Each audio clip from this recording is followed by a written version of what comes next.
মিরপুরে খেলে অনেক ব্যাটারের ক্যারিয়ার ডাউন হয়ে গেছে, কিংবা মিরপুরে 10-15টি ম্যাচ খেললে ব্যাটারদের ক্যারিয়ারই শেষ হয়ে যাবে। লিটন দাস বা সাকিব আল হাসানরা শেরেবাংলার উইকেট নিয়ে কতটা ভীত সন্ত্রস্ত ছিলেন সেটাই বোঝা গেছে অতীতে বলা তাদের এই কথাগুলোতে। তবে দিন বদলেছে। একজন অস্ট্রেলিয়ান দৃশ্যপটে আগমনের পরে মিরপুরের মতো দুর্নাম কুড়ানো জায়গাটাও প্রাণ ফিরে পেয়েছে।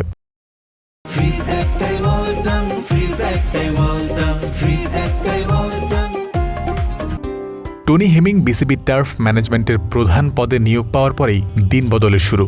তবে চাইলেও কি শুধু একজন হেমিংয়ের মাধ্যমে সারা দেশের সব মাঠের পরিস্থিতি বদলানো সম্ভব? সবচেয়ে কার্যকর উপায় হতে পারে টনি হেমিংয়ের জ্ঞান আর দক্ষতা সারা দেশে ছড়িয়ে দেয়া। আর সে লক্ষ্যেই দেশের ইতিহাসে প্রথমবারের মতো পিচ কিউরেটরদের জন্য লেভেল 1 সার্টিফিকেট কোর্স আয়োজন করতে যাচ্ছে বিসিবি। শানিয়ান তানিম মাজহারউদ্দিন অমিদের গ্রাউন্ডস ডিপার্টমেন্ট এবার হাত দিয়েছে এই মৌলিক জায়গাটাতে। বিসিবি গ্রাউন্ডস কমিটির সদস্য সচিব এ সম্পর্কে বিস্তারিত জানিয়েছেন ক্রিক ফ্রেন্সিকে। মূলত আমাদের দেশের হোম গ্রোন যারা কিউরেটর রয়েছেন এবং গ্রাউন্ডসম্যান রয়েছেন তাদের স্কিল ডেভেলপমেন্টের জন্য আমরা প্রথমবারের মতো লেভেল 1 সার্টিফিকেট কোর্স কিউরেটরদের জন্য আমরা ইন্ট্রোডিউস করতে যাচ্ছি। আগামী 11 এবং 12ই আগস্ট আমাদের চট্টগ্রামে, ঢাকা, সিলেট এবং চট্টগ্রাম থেকে 30 জন করে কিউরেটর চট্টগ্রামে যাবেন এবং এই কর্মশালায় কিন্তু যোগদান করবেন। এবং টনি হেমিংয়ের নেতৃত্বে আমাদের হেড অফ টার্ফ ম্যানেজমেন্টের যিনি রয়েছেন তার আন্ডারে কিন্তু এই লেভেল 1 সার্টিফিকেট কোর্সটা কিন্তু করা হবে। অনেকটা রথ দেখার সাথে কলা বেচার মতোই যেন এমন উদ্যোগের মাধ্যমে দেশের কিউরেটরদের স্কিল ডেভেলপমেন্টের কাজটা হবে, সাথে বিদেশি নির্ভরশীলতা কমানোর প্রয়াস দায়িত্বশীলদের মনে।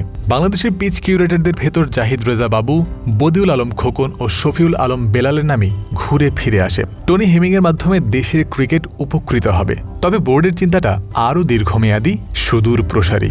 বিদেশে দক্ষ জনশক্তি পাঠানোর লক্ষ্যেও এই পথে হাঁটছে বিসিবি, যে প্রক্রিয়া চলছে এখনো। আমাদের চায়নাতে কিন্তু একজন কিউরেটর রয়েছেন। চাইনিজ ক্রিকেট বোর্ড থেকে আমাদের কাছে একটা রিকোয়েস্ট এসেছিল এবং সেই রিকোয়েস্টের প্রেক্ষিতেই কিন্তু আমরা একজনকে পাঠিয়েছি। এর আগে সিঙ্গাপুরে আমাদের একজন কিউরেটর গিয়েছিলেন।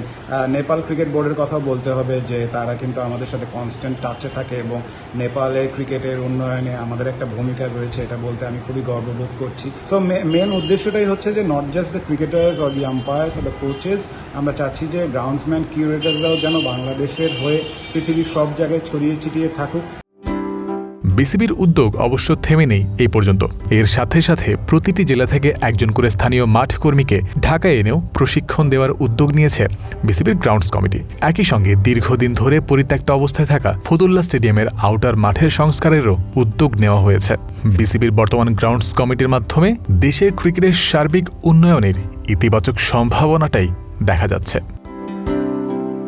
জয়ন্ত বিন্দু, ক্রিক ফ্রেন্সি।